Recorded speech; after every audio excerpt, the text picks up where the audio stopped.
최근에 제가 읽은 책 중에 심리학이 이렇게 쓸모 있을 줄이야 라는 심리학 책이 있습니다.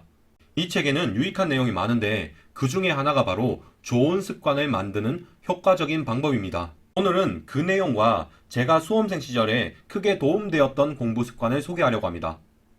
책에 소개된 습관 형성 방법은 여러 가지 있습니다. 그런데 그 중에서 저는 두 가지 방법을 이야기하려 합니다. 하나는 핵심 습관을 만들어서 다른 습관을 거기에 쌓아 올리는 것입니다. 그리고 또 다른 방법은 목표를 작은 단위로 쪼개는 것입니다. 종종 어떤 습관은 다른 습관을 형성합니다.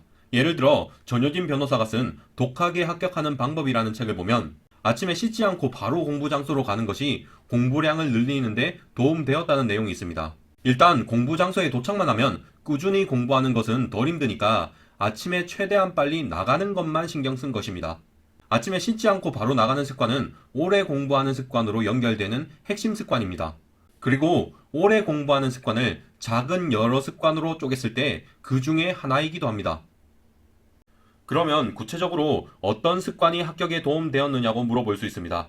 저 같은 경우는 이렇게 세 가지 습관이 핵심 습관이자 목표 쪼개기에 해당된다고 볼 수 있을 듯 합니다. 저는 오전 9시에 공부 장소에 도착해서 오후 11시에 집에 가고 매일 10시간 이상 순공부 시간을 채우는 습관을 들이고 싶었습니다. 그런데 매일 3번 위기가 오더라고요. 아침에 일찍 일어나기 싫었고 점심 먹고 나서는 자꾸만 쉬고 싶었습니다. 저녁에는 식사만 하고 나면 집에 가고 싶었습니다. 그래서 몇 가지 작고 핵심이 되는 습관을 만들었습니다. 우선 아침 식사는 무조건 도서관 근처 매점에서 김밥을 먹었습니다. 당시 저는 아침에 일어나서 공부하러 간다고 생각하면 숨이 막힐 것 같았습니다. 그래서 그냥 아침밥을 먹고 나서 그 뒤에 공부에 대해서 생각하는 습관을 들였습니다. 그리고 그 식사는 항상 도서관 근처 매점이었습니다. 물론 집에서 건강한 식사를 하는 것이 더 좋을 수도 있습니다. 그런데 일단 도서관에 가야지 공부를 하게 되더라고요. 그래서 일단 공부 장소로 이동하도록 도서관 근처 매점에서만 하루에 첫 끼를 먹도록 습관을 들였습니다.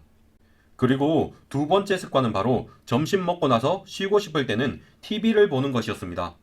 다만 TV를 그냥 보면 너무 오래 보게 됩니다. 그러니까 TV는 무조건 러닝머신 위에서만 보기로 했습니다. 너무 쉬고 싶고 놀고 싶은데 운동은 해야 하니까 이렇게 했습니다. 마지막 습관은 사실 습관이라고 하기에는 좀 그렇지만 저녁 식사로 고깃집을 웬만하면 피하는 것입니다. 저녁에는 늘 식사 후에 집에 가고 싶은 마음이 생겼습니다.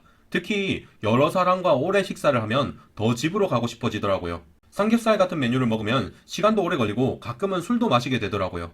그래서 아예 저녁에는 고깃집을 가급적 안 가기로 했습니다. 그리고 가능하다면 저녁은 혼자 먹으려고 노력했고요.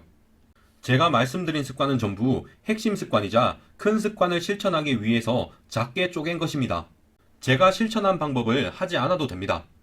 그리고 사실 제가 실천한 것은 전업 수험생에게 더 적합하지 직장인 수험생이나 특수한 환경인 수험생들에게는 어울리지 않을 것입니다. 하지만 원리는 같습니다. 너무 공부 습관이 안 잡히신다면 여러분의 습관을 좀 더 작은 것으로 나눠보시고 그것이 핵심 습관이 되어서 다른 습관으로 확장되게 해보세요. 심리학적으로도 검증된 방법이라니까 분명 효과가 있을 겁니다. 이상으로 영상을 마치겠습니다. 이 영상은 세무사 메이커 직장인 회독 공부법을 바탕으로 만들어졌습니다. 예비 합격자 여러분 시청해주셔서 감사합니다.